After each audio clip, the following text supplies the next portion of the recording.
ಕನ್ನಡಿನಲ್ಲಿ ನೋಡ್ಕೊಂಡ್ರೆ ಮುಖದಲ್ಲಿ ಕಪ್ಪು ಚುಕ್ಕೆಗಳು, ಕಪ್ಪು ಕಲೆಗಳು, ಪಿಗ್ಮೆಂಟೇಷನ್ ಕಾಣಿಸ್ತಾ ಇದೆಯಾ? ಎಷ್ಟು ಫೇರ್ನೆಸ್ ಕ್ರೀಮ್, ಫೇಶಿಯಲ್ಸ್ ಏನು ಯೂಸ್ ಮಾಡಿದ್ರು ಕಪ್ಪು ಕಲೆಗಳು ಹೋಗ್ತಾ ಇಲ್ವಾ? ಮುಖದಲ್ಲಿ ಕಾಣುವಂತಹ ಈ ಕಪ್ಪು ಕಲೆಗಳ ಕಾರಣಗಳೇನು? ಅದರ ಪರಿಹಾರ ಏನು? ನನ್ನ ಹೆಸರು ಡಾಕ್ಟರ್ ಪ್ರೀತಿ ನಾಗರಾಜ್. ನಾನು 17 ವರ್ಷದಿಂದ ಸ್ಕಿನ್ ಸ್ಪೆಷಲಿಸ್ಟ್ ಆಗಿ ಪ್ರಾಕ್ಟೀಸ್ ಮಾಡ್ತಾ ಇದ್ದೀನಿ.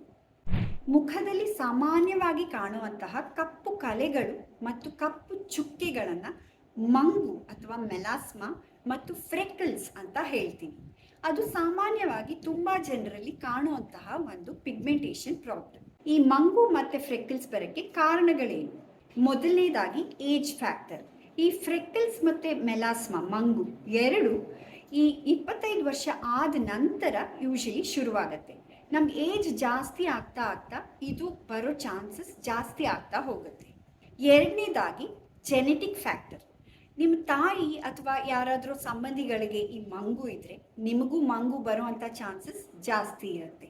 ಮೂರನೇದಾಗಿ ಸೂರ್ಯಕಿರಣಗಳು. ಇದು ಬಹಳ ಮುಖ್ಯವಾದ ಒಂದು ಅಂಶ. ಈ ಸೂರ್ಯಕಿರಣಗಳು ನಮ್ಮ ಚರ್ಮದಲ್ಲಿರೋ ಮೆಲಾನಿನ್ ಕಂಟೆಂಟ್ನ ಜಾಸ್ತಿ ಮಾಡಿ ಫ್ರೆಕಲ್ಸ್, ಮಂಗು ಎರಡು ಜಾಸ್ತಿ ಆಗೋಕ್ಕೆ ಒಂದು ಮುಖ್ಯ ಕಾರಣ. ನಾಲ್ಕನೇ ಫ್ಯಾಕ್ಟರು ಹಾರ್ಮೋನ್ಸ್. ಈ ಮಂಗು ನಮ್ಗೆ ಯೂಶಲಿ ಪ್ರೆಗ್ನೆನ್ಸಿ ಟೈಮಲ್ಲಿ ಸ್ಟಾರ್ಟ್ ಆಗುತ್ತೆ. ಈ ಎರಡು ಕೆನ್ನೆಗಳ ಮೇಲೆ ಬ್ರೌನ್ ಪ್ಯಾಚಸ್ ಆಗಿ ಕಂಡು ಬರುತ್ತೆ. ಅದನ್ನು ಮಾಸ್ಕ್ ಆಫ್ ಪ್ರೆಗ್ನೆನ್ಸಿ ಅಂತ ಹೇಳ್ತೀವಿ.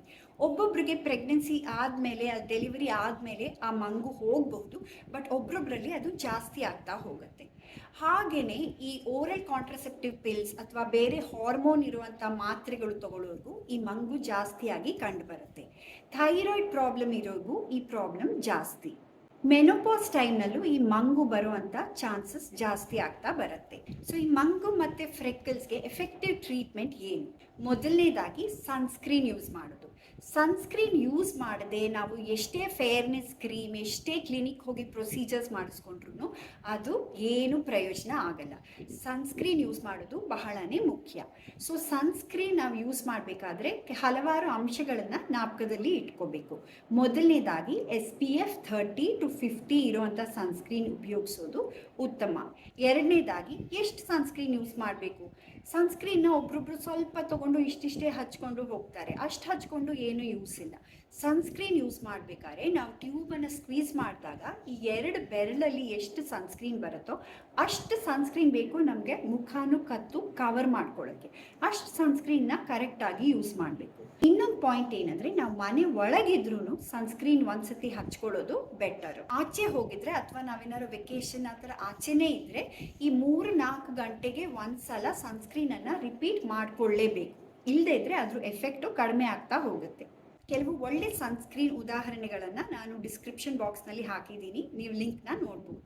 ಎರಡನೇ ಟ್ರೀಟ್ಮೆಂಟ್ ಏನಂದರೆ, ಈ ಮಂಗು ಮತ್ತು ಫ್ರೆಕಲ್ಸ್ನ ಕಡಿಮೆ ಮಾಡೋಕ್ಕೆ ಪಿಗ್ಮೆಂಟೇಷನ್ ಕಡಿಮೆ ಮಾಡುವಂಥ ಕ್ರೀಮ್ಸ್ ಆ್ಯಂಡ್ ಸೀರಮ್ಸ್ ಈಗ ನಾವು ಯೂಸ್ ಮಾಡ್ತೀವಿ. ಅದರಲ್ಲಿ ಕೋಜಿಕ್ ಆ್ಯಸಿಡ್, ಆಸಿಲಿಕ್ ಆ್ಯಸಿಡ್, ಟ್ರಾನಾಕ್ಸಮಿಕ್ ಆ್ಯಸಿಡ್, ಆಲ್ಫಾ ಆರ್ಬ್ಯೂಟಿನ್, ಲಿಕೋರಿಸ್, ನಿಯಾಸಿನಮೈಡ್ ಇಂತಹ ಇಂಗ್ರೀಡಿಯೆಂಟ್ಸ್ ಇರುವಂಥ ಕ್ರೀಮ್ನ ನಾವು ಉಪಯೋಗಿಸ್ತೀವಿ. ಇದೆಲ್ಲ ಯೂಶಲಿ ಡರ್ಮಟಾಲಜಿಸ್ಟ್ ಸಲಹೆ ತಗೊಂಡು ಯೂಸ್ ಮಾಡೋದು ಉತ್ತಮ. ಮೂರನೇದಾಗಿ ಆ್ಯಂಟಿ ಆಕ್ಸಿಡೆಂಟ್ ಮಾತ್ರೆಗಳನ್ನು ನಾವು ಕೆಲವೊಮ್ಮೆ ಉಪಯೋಗಿಸ್ತೀವಿ. ಈ ಆ್ಯಂಟಿ ಆಕ್ಸಿಡೆಂಟ್ ಮಾತ್ರೆಗಳು ನಮಗೆ ಸ್ಕಿನ್ನಲ್ಲಿರೋ ಫ್ರೀ ರ್ಯಾಡಿಕಲ್ ಡ್ಯಾಮೇಜ್ನ ಕಡಿಮೆ ಮಾಡಿ ಸ್ವಲ್ಪ ನಮಗೆ ಸ್ಕಿನ್ ಬ್ರೈಟನಿಂಗ್ಗೆ ಹೆಲ್ಪ್ ಮಾಡುತ್ತೆ. ನಾಲ್ಕನೇದಾಗಿ ಕ್ಲಿನಿಕ್ನಲ್ಲಿ ಡರ್ಮಟಾಲಜಿಸ್ಟ್ ಮಾಡುವಂಥ ಪ್ರೊಸೀಜರ್ಸ್ನ ನೀವು ಮಾಡಿಸ್ಕೋಬೋದು.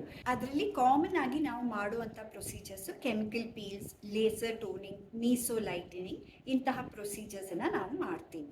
ಈ ಪಿಗ್ಮೆಂಟೇಷನ್ ಅಥವಾ ಮಂಗು ಟ್ರೀಟ್ಮೆಂಟ್ಗೆ ಬಂದಾಗ ನಾವು ಡರ್ಮಟಾಲಜಿಸ್ಟ್ ಈಗ ನೋಡ್ತಾ ಇರೋ ಒಂದು ದೊಡ್ಡ ಸಮಸ್ಯೆ ಏನಾಗ್ಬಿಟ್ಟಿದೆ ಅಂದರೆ, ನಮ್ಮ ಸ್ನೇಹಿತರು ಕೊಟ್ಟರು, ಈ ಬ್ಯೂಟಿ ಪಾರ್ಲರ್ನಲ್ಲಿ ಬ್ಯೂಟಿಷಿಯನ್ ಕೊಟ್ಟರು ಅಂತ ಸುಮಾರು ಜನ ಈ ಸ್ಟೀರಾಯ್ಡ್ ಇರೋವಂಥ ಕ್ರೀಮ್ಸನ್ನು ಮಿಸ್ಯೂಸ್ ಮಾಡ್ತಾ ಇದ್ದಾರೆ. ಈ ಸ್ಟೀರಾಯ್ಡ್ ಇರೋವಂಥ ವೈಟನಿಂಗ್ ಕ್ರೀಮ್ಸನ್ನು ತುಂಬ ತಿಂಗಳು ಯೂಸ್ ಮಾಡಿ ಸ್ಕಿನ್ ಡ್ಯಾಮೇಜ್ ಮಾಡಿಕೊಂಡು ಅದರ ನಂತರ ನಮ್ಮ ಹತ್ರ ಟ್ರೀಟ್ಮೆಂಟ್ಗೋಸ್ಕರ ಬರ್ತಾ ಇದ್ದಾರೆ. ಈ ಸ್ಟೀರಾಯ್ಡ್ ಇರುವಂಥ ಕ್ರೀಮ್ಸನ್ನು ದಯವಿಟ್ಟು ಉಪಯೋಗಿಸ್ಬೇಡಿ. ಇದು ನಿಮಗೆ ಟೆಂಪರರಿಯಾಗಿ ಸ್ಕಿನ್ ವೈಟನಿಂಗ್ ಎಫೆಕ್ಟ್ ಕೊಟ್ಟರು ಲಾಂಗ್ ಟರ್ಮ್ ತುಂಬ ಸೈಡ್ ಎಫೆಕ್ಟ್ಸ್ ಕೊಡುವಂಥ ಚಾನ್ಸಸ್ ಇರುವಂಥ ಒಂದು ಡೇಂಜರಸ್ ಪ್ರಾಡಕ್ಟ್ ಇದು.